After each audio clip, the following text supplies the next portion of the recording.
بسم اللہ الرحمن الرحیم۔ آج کا میرا یہ ویڈیو پیغام مختصر پیغام اسلام آباد کے چیف جسٹس عامر فاروق صاحب کے نام ہے کہ جسٹس صاحب، آپ ہمارے پاکستان تحریک انصاف کے کیس نہ سنا کریں۔ اس کی بڑی تفصیلی وضاحت میں نے دسمبر 2022 اپنے 6 صفحوں کے خط میں آپ کی طرف بھیج کے کی،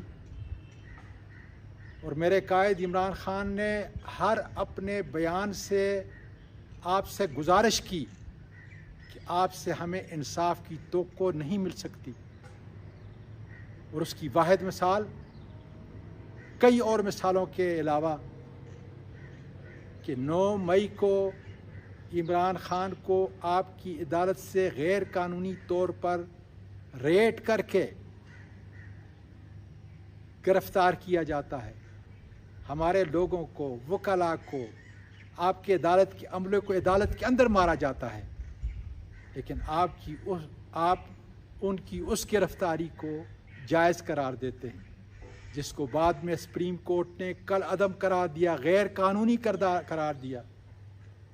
اور اس کے بعد دیکھ لیں کہ جج دلاور کے فرسودہ جیلی کیس کے اندر ان کو سزا ہوتی ہے،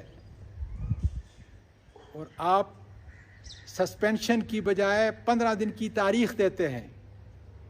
اس لیے خدارا آپ سے ہمیں انصاف کی کوئی توقع نہیں، آپ ہمارے کیس نہ سنا کریں۔ آپ نے خود اپنے فیصلوں میں کہا ہے کہ جسٹس ڈیلیڈ جسٹس ڈینائڈ۔ آپ اپنے اس بنیادی اصول کی نفی کر رہے ہیں۔ میں آپ کو یاد دلاؤں کہ اللہ تعالیٰ نے آپ کو بہت بڑا مقام دیا ہے کہ انصاف اور عدل کے لیے آپ کو اپنے نائب کی حیثیت سے اس کرسی کے اوپر بٹھایا ہے، جس کے اوپر قرآن کی آیات ہیں عدل و انصاف کے لیے۔ جسٹس صاحب، آج میں قانون کے طالب علم کی حیثیت سے،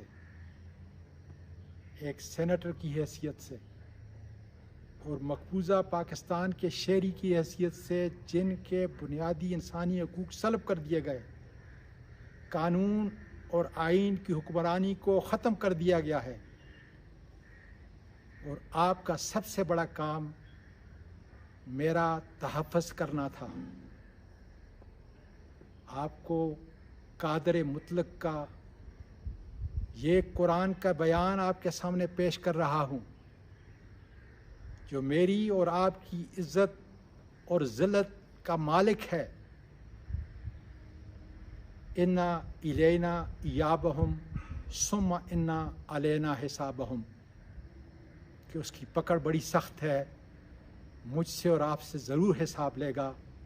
خدارا انصاف اور قانون کے تقاضوں کو پورا کریں۔ شکریہ۔